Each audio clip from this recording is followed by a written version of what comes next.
Yo, what is up, guys? It is Nick, or the Notorious Fantasy, back again today with another fantasy football video. Today, this video is top 5 deep sleepers for your 2019 fantasy football draft. So before I start the video, I'd like to ask if you guys could please go down below and click that subscribe button, because not only will it help me, it will also help you, because you're going to be getting content every single day during the draft season, and then during the regular season. It don't stop. The content keeps on coming, and it won't stop coming, so that you can win your fantasy football championship. And once you win your fantasy football championship, I know you're going to want a fantasy football trophy, so why don't you get it now? Start the tradition in your league with a trophy and use one of my sponsors down below, fantasybros.com. Use code Notorious at checkout for 5% off. So let's get right into the video. Top 5 deep sleepers in 2019 fantasy football.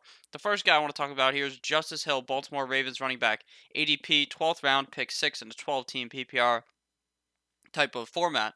So he is the one back out of him will likely get cut. Well, that's Gus Edwards, the Gus Bus, Kenneth Dixon. Someone's probably gonna get cut. I don't think they need like 5 fucking running backs on their team.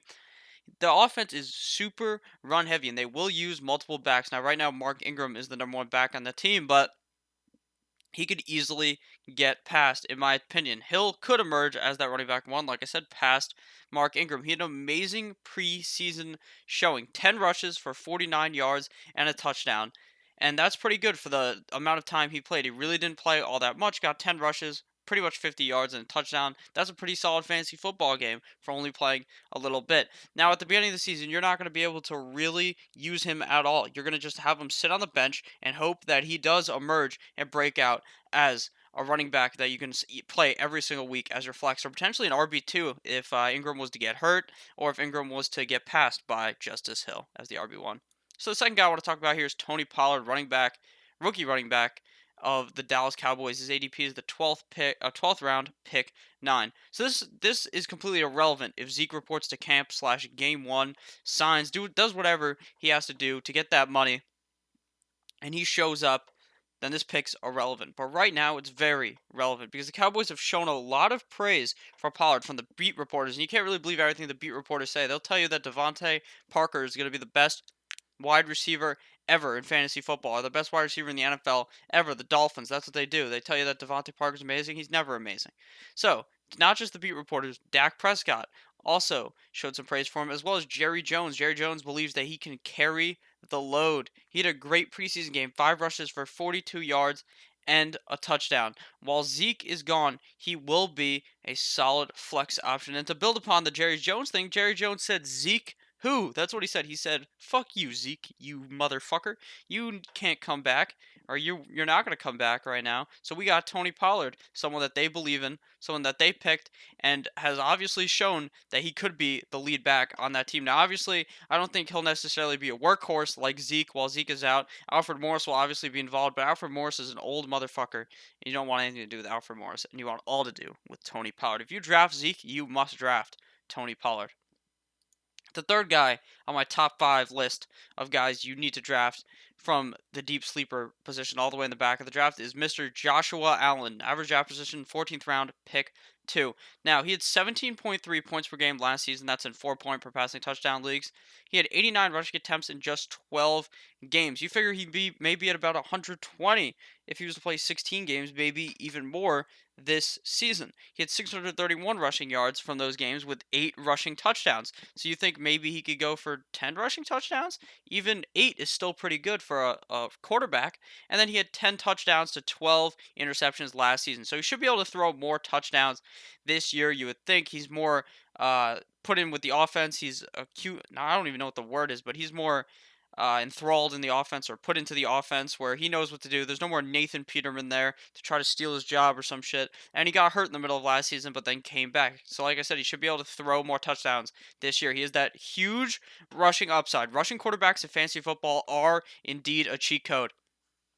If you're able to run the ball for 10 yards, you get 1 point, right? But if you throw the ball, it's 20 or it's 25 yards for 1 point, so it's better for them to run the ball. He also now has a solid wide receiver core. John Brown, Zay Jones, Cole Beasley. John Brown and Cole Beasley are new additions. Robert Foster could emerge up the roster and become a wide receiver that is always starting on the team. Robert Foster last year and Josh Allen had an amazing connection, so you would think that he would be able to move up in the roster. So The fourth guy I want to talk about here is TreQuan Smith, wide receiver, New Orleans Saints. His average draft position is 14th round, pick 7. In games where he was featured, he played pretty well. Now, he did have that one game against the Cowboys where he was starting and put up a certified goose egg for your team, but he had two 20-point games. He wasn't starting a lot of these games. I believe that he can emerge as the wide receiver 2 on the Saints. And the Saints wide receiver 2 will obviously have some solid production being thrown the ball from Mr.